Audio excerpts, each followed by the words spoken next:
Castles are amazing. This castle is great because of its incredible position, and despite having been abandoned for nearly 700 years, there are still some ruins remaining of what was probably a massive complex. I aim to visit and make short videos on many castles across the country, in addition to my regular ones, so please like, subscribe and click the alert bells for future releases.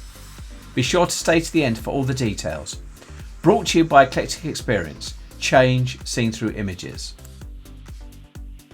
This is Sutton Valence Castle in Sutton Valence near Maidstone, Kent, England. It is a Grade 2 listed building and a scheduled monument. The actual date of construction is not known, but it was probably around 1200 or a little before. To access the castle by car, park in the village and then walk up the hill following the signs. This is the view from the top.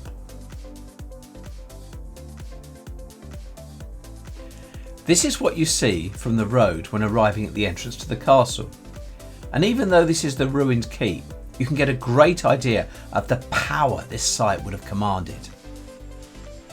This castle, which sits on a spur in the Weald of Kent, dominated the important medieval trade route between Maidstone and Winchelsea, near the key Kent harbours, including Rye.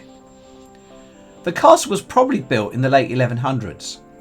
During its time in use, in 1238 it came into the hands of Simon de Montfort, the Earl of Leicester. An interesting fact, the De Montfort University in Leicester is named after him. His image is seen here on the prominent clock tower in Leicester city centre. Simon de Montfort led the barons' opposition to King Henry III. This was the son of the infamous King John. After some victories in battle against royal forces, he became the de facto ruler of England, a position he held for about a year until his death. He played a major role in reducing the power of the king and the slow move towards parliamentary democracy. Simon de Montfort died at the Battle of Evesham in 1265, and King Henry took all of his land, including this castle, and gave it to his half-brother, William de Valence. During the Valences' ownership of the town, previously known as Sudtown or Southtown, the town and the castle took on his name to become Sutton Valence, the name we still have today. The records on the castle are few, but it appears it was abandoned in the early 1300s and was a ruin by the 1400s. Given how long it was abandoned for, it is amazing that there is anything more than a mound left. It appears the castle was of a quite considerable size. Look at the information board here, we can see. This area is what there is today, and this far larger area is what is thought to be the original layout of the castle.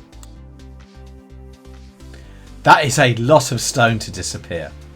What often happens when a castle is abandoned is the locals and local lords take the stone and use it in their own buildings, and that could well have been the case here.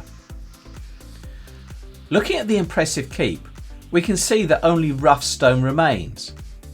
A view of the castle drawn in 1778 shows it was faced with high quality cut stone, which has since been removed. This highlights that the castle was originally, and for hundreds of years, a very grand building.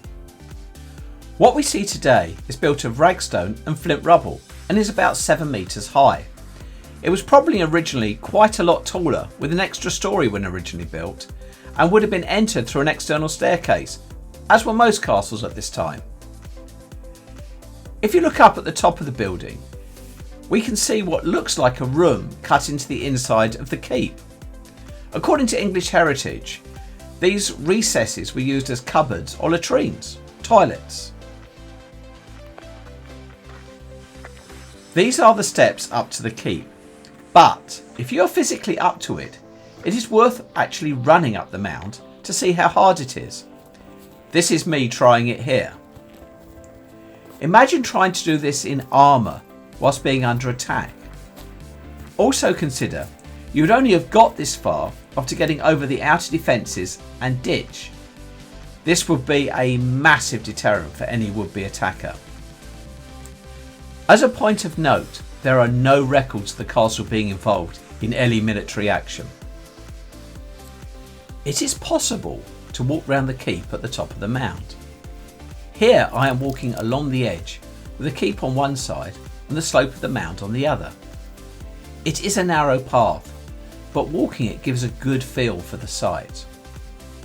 Remember, on the other side of this wall at the top is the room inside the wall itself we saw earlier.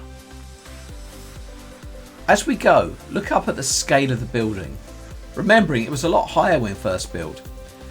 And when it was constructed, most of the population were living in little cottages made mainly of wood and mud, whereas this was a mighty, imposing stone building. Another way to look at this castle is as a picturesque ruin. By weaving round the bushes, trees and brambles, you can get a good sense of the castle's magnificence and former glory. Always remembering this is a seriously old building. It is well over 800 years old. The shadows and birds flying around can give the castle a near mystical sense of peace, almost forgetting that it was originally built as a demonstration of military power. This castle and village are well worth a visit.